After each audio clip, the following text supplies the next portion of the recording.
this one.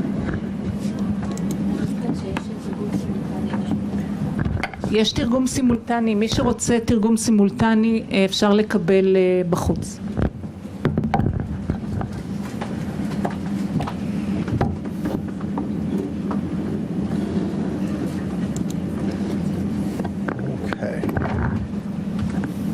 Well, thank you so much for that lovely introduction and welcome. It's such a pleasure to be here. This is, of course, a topic that's near and dear to my heart. You know, as mentioned, I run a clinic for where we treat teenagers and adults with self-harming and suicide problems, BPD. And in our clinic, we also treat family members. It's a bit strange in America. I don't know if it's strange here, but in America, family therapy is often quite divorced from individual treatment, and I don't know why. It seems a little funny, but the family therapists don't talk to the individual therapists. I think they need family therapy. So I'm a bit of a strange person in probably in many ways, but certainly in that way, because I have one foot in family work and one foot in individual work. And of course, my research is in the same area. So welcome. I hope today is going to be fun for everybody. Obviously, my Hebrew is rather limited. Sorry about that. So, but I am very happy to slow down or repeat myself. I know you've got a wonderful translator. Yes, really.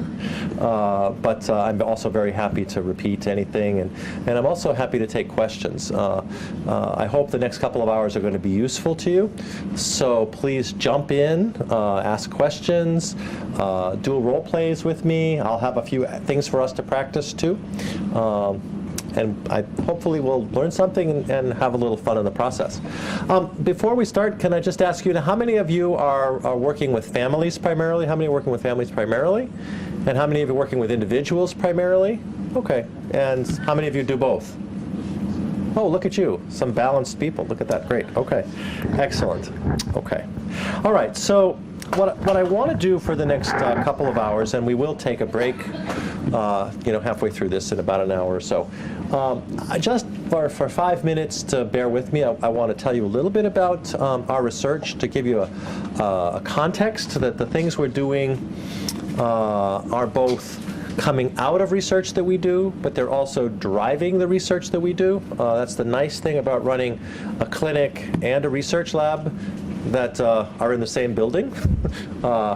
We can actually, talk to each other because we're the same people. It's kind of funny that way. So that's kind of nice. So we try things out in the clinic. We have hypotheses that things might be useful. And we go and do studies. And then we do studies and we learn things and we go try them out in the clinic. And this is, I have to say, part of why I think I have as much energy for my work as I did when I started 25 years ago, because it's really quite fun. So just 5 minutes of telling you a little bit about the research and how that influences our work. And then I want to talk about emotion dysregulation and how emotion dysregulation is related to self-harm and suicidality, at least within this particular perspective, and in particular the role of validating and invalidating family responses in the development, maintenance, and treatment of problems related to emotion dysregulation. That's a little bit of theory, not too long, but just to get us going. And then I want to spend a fair amount of time on numbers 4 and 5, talking about intervention strategies we can use, and also, in particular, focusing on validation as a key family behavior, and as therapists, how we can use validation to get validation going. So that's the plan, and if something better comes along, we'll change our plan. But for now, that's the plan. All right, so just a couple of data points for you. So this is just an example of a very old study we did. We were doing individual DBT, actually, with our teenagers and with our grown-ups, and this is now, I don't know, more than 20 years ago. And what we were finding was that sometimes DBT was extremely successful in all ways. We had very good outcomes. But sometimes DBT was effective at some things, like you see the red line here, and this is a patient of mine from 22 years ago or something. And DBT worked really well on on her self-harming behaviors and her suicide attempts. You can see within about 4 or 5 months of the beginning of treatment, her self-harm and suicide attempts went away. There was one small relapse a couple of months later, but essentially really went to zero. She stopped self-harming, stopped her suicidal activity. And you can also see that her suicidal thinking came down a little bit, but not all that much. And her drug use came down a little bit, but not all that much. Okay. Now I put these all on a scale of 0 to 10. They're just normal scores. I realize that they're different things, but they're just where 10, would be the maximum. That would be in the case of self-harm. That would be every day. Drug use, a 10 would be every day, kind of thing. Okay. And suicidal ideation would mean, again, high thoughts of suicide every day. So, and what you can see is at that arrow, at about 12 months of treatment, a little light bulb went off in my head, and I said, we keep having these issues with, this particular patient was a young adult. I don't remember, maybe 21, 22, 23, something like that. She lived with her family, and a lot of things that were going on in her life that weren't going well often involved some interaction with one of her parents. And we had a lot of other cases where it was a partner or it was a teenager with her parents, lots of things. And so I said, well, why don't you bring your parents in? And brought the parents in, and we had 3 sessions with the parents. Okay, this was not some enormous, clever intervention. This was just 3 sessions of trying to slowly get the patient to talk about what she didn't feel understood about from the parents, and me coaching the parents on how to understand it. And now these are things that I'd heard a lot over the year, and so I understood pretty well, but didn't have the sense that the parents did. And they were pretty loving, decent people, but it turned out that they said some really shocking things, very invalidating things. It seemed so obviously invalidating to me, even though they were very loving. So she'd say stuff, the patient would say something like, I just feel so stupid, and I feel like, I can't keep my friends. I feel like I'm so incompetent. And they would just stop. Don't say that. That's just not true. They love her. They didn't want her to say things like, I'm stupid and unlovable. No, that's not. But then she just sort of collapse and give up. And so I stop them and say, okay, let's try that again. But this time I want you to try to listen and tell her what you think her experience is. In other words, basically helping them to validate. And look what happens to her suicidal ideation and her drug use. Within 3 sessions, they just plummet down. Now we did a series of case studies. These are actually, in behavior therapy, we call these multiple baseline designs. So they're actually controlled multiple baselines. We're measuring many things. We can mark the intervention. And we had a whole series of these where we showed that about 80% of the time we were able to make significant improvements with brief family interventions. Brief, in our definition, was 6 or fewer sessions. So really quite remarkable. Now, being fairly clever, we stopped waiting a year to do it, okay? So now, of course, we do family interventions as soon as we're able to. So this was one of our early studies. We also have done studies. This in particular study was we did with couples, but we have a similar thing with parents and kids. And what you can see here is the yellow and the red are validating. Yellow and red, the male validating and female validation. And the green and the blue are invalidating statements. What we did is we had them come in, sit down in a room, we turn on a camera, nobody else in the room. We ask them to talk about their relationship, how things are going. Very simple, ordinary conversation. And then somebody who doesn't know anything about the couple that we've trained actually rates how validating or invalidating the partners are with each other over these 15 minutes. Okay? And we had the couples do this before treatment, after treatment, which was only 6 sessions, and then again at follow-up 3 months later. Okay? And as you can see, invalidation comes way down, validation goes way up, and they more or less maintain pretty well 3 months later. These correlate very highly. In fact, in statistical terms, they actually are predictors, okay, of outcome. And so the couples where validation goes up and invalidation goes down had much better outcomes. So not surprising. And then most recently, we conducted a study. This was a study of individual treatment comparing psychodynamic psychotherapy, the PEP, the psychodynamic psychotherapy from an object relations perspective, to DBT for young adults, 18 to 25, that didn't include more than one session of family therapy. In fact, very, very few people got any family interventions, so this is really an individual treatment. Now, the point of this, I don't want to go into the study, but is that family distress came down for both treatments. The yellow is the DBT, and the red is the psychodynamic therapy. And as you can see, by 12 months, which is post-treatment, treatment could be anywhere up to 12 months long, you can see that generally the trend is for family distress to come down. Came down a little bit more in DBT, but came down in both cases. And then there was a little bit of relapse in both cases in the following period. What these data show are that the family functioning itself, even though it wasn't a target, was affected by the individual therapy. And what the statistics tell us is that family functioning was a mediator of outcome. Now, what that means is that regardless of treatment, in either treatment, patients had a far better chance of having a good outcome if their family functioning improved over the course of treatment, even without family interventions. And this study, as I said, was pretty much absent. I mean, about 10% of all patients had one session of family therapy, so this is not a family therapy study. So this is really, I think, this is very important for all therapists, I think, of any stripe, because it tells us that how families are working, that we get to have patients, maybe 1 hour a week, maybe 2 hours a week, sometimes 3 hours a week.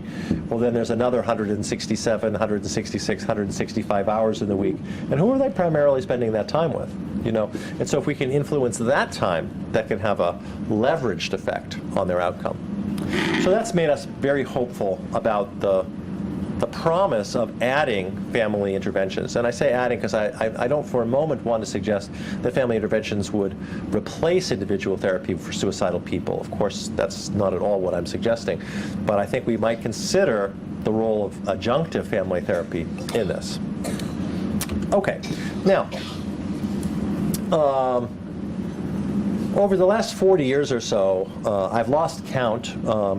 There are several hundred studies now published that tell us that there's a clear, strong relationship between how well an individual functions and if he or she is in a close relationship, and that could be defined as a parent or a partner, okay? Typically, that's their parents or partners. That if they're in a close relationship, the quality of that relationship is highly associated with the level of individual well-being or individual distress. Okay? For example, in some studies, not borderline, but say depression, a couple of studies have said that if you're in an unhappy, distressed couple relationship, and you're a woman in a heterosexual couple relationship, that you're 10 to 25 times more likely to be depressed, clinically depressed, than if you're in a happy couple relationship.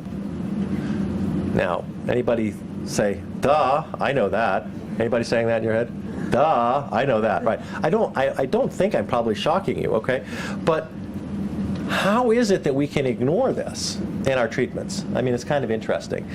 Well, I think the reason we ignore it is because out of those maybe 350 studies, maybe more, that have isolated this relationship, almost none of them have tried to figure out in a meaningful, psychologically relevant way how that happens. Okay? In fact, the majority of studies that have tried to understand it have drawn it, notice how I've drawn this with an arrow pointing in both directions, okay?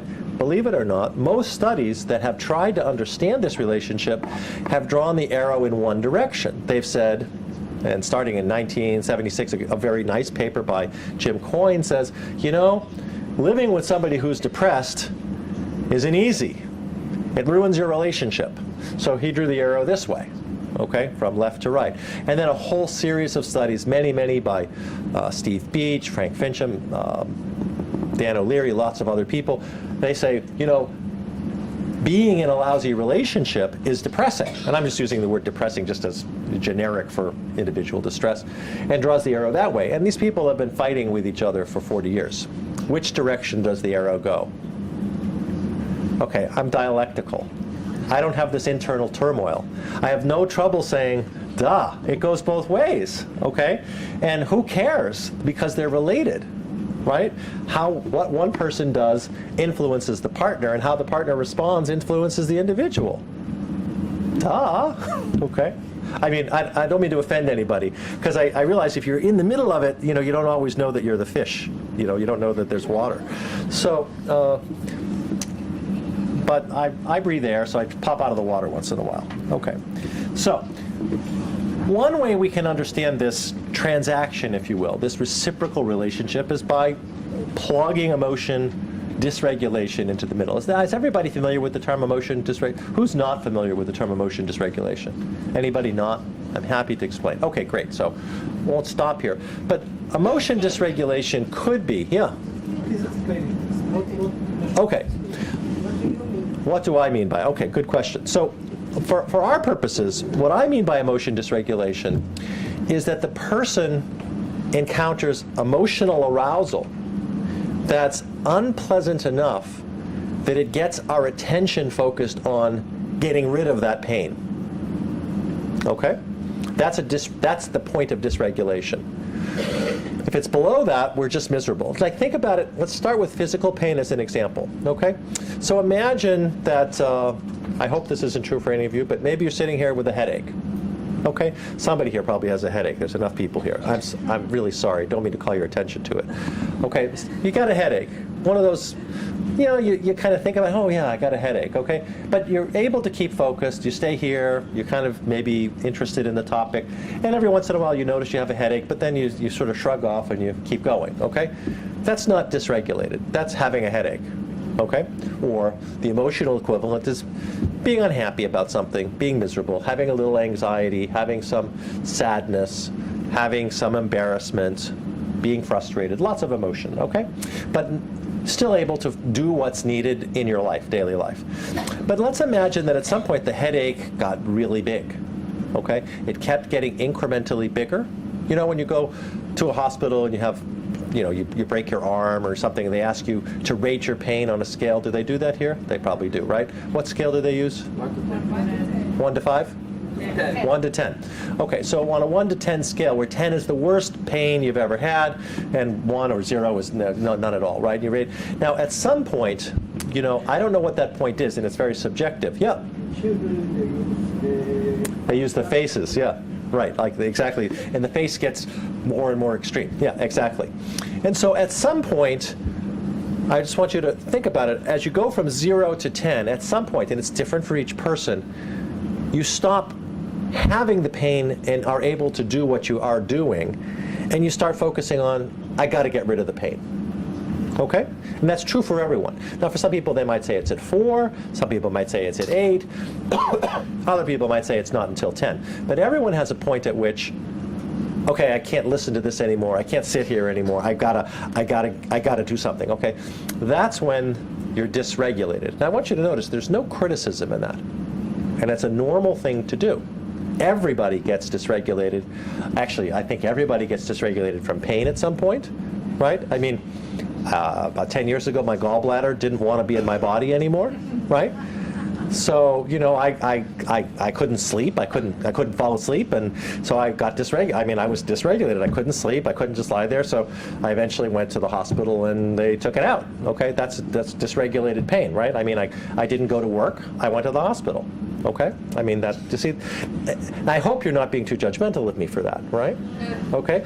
And I want us to do the same thing with emotion dysregulation. I want you to realize everybody gets emotionally dysregulated sometimes. And what that means is that our energy then goes into getting rid of the pain. Anything else be damned at the moment. Nothing else really matters at the moment. I'm not going to work, so what? Who cares? Okay? I'm not asking you how your day was. I don't really care. Like, who cares about your day? I'm in pain. Okay? Now, it's not that I would say that later. Later, I would say, oh, I feel so bad. I didn't ask you about. But right now, I don't really care about you. I care about getting rid of my pain. Now, the problem with this dysregulated moment is that if we don't have good skills, the things we do to get rid of the pain can be rather extreme and dangerous. Okay? The physical pain, what's the big risk with physical pain? People who have chronic physical pain, what's the big risk? Drug addiction? Is this not true here? Yeah, I mean, opioid addiction and... However, how is the time factor? The time factor. The Yeah. factor of time. Yeah. Chronically, over a long period of, yeah. Do you consider it 10 minutes, 1 hour? It depends on the person, doesn't it? Yeah, how long it is, how intense it is. It comes and goes immediately. Right. So if it comes and goes and you're aware of that, that means you're psychologically managing the pain, right, without doing any dysregulated behavior. If it comes and you say, I can't stand it, and you pop, maybe you're supposed to take 1 pill and you take 3, and so now you can't work. Well, you're not really interested in doing much of anything, okay? Or maybe you don't take 3, maybe you take 5, okay? Or maybe you get some illicit drugs. And so that becomes a dysregulated, like, the only thing that matters is getting rid of the pain, not the fact that the way I'm getting rid of my pain is ruining my life does not matter at that moment, okay? In the same way that, okay, I asked this question earlier, I'll ask, some of you aren't all here, anybody ever said anything really mean and nasty to somebody you love? Hands up, please. A little honesty. Yeah, let's start off on the right foot here. Okay, yes, exactly. And I think those of you who didn't raise your hand, you're daydreaming, okay? Because that's not true, right? Everybody has. So those moments when we say something nasty to someone we love, right? The someone we love creates a context. Our goal with someone we love is to have a good relationship, right? Isn't that the goal? Right? And to get the goodies of the relationship. And when we say something nasty, that actually gets in the way of our goal.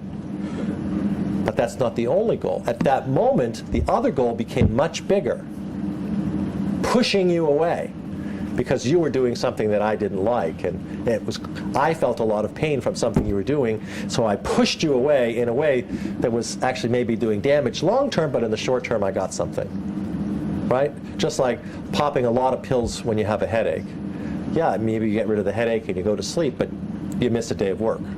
Okay? Now maybe that doesn't matter if you only do that, once a month or once a year. But what if you have a lot of headaches? It gets harder. Now, I want you to stay, I hope you're still being non-judgmental, right?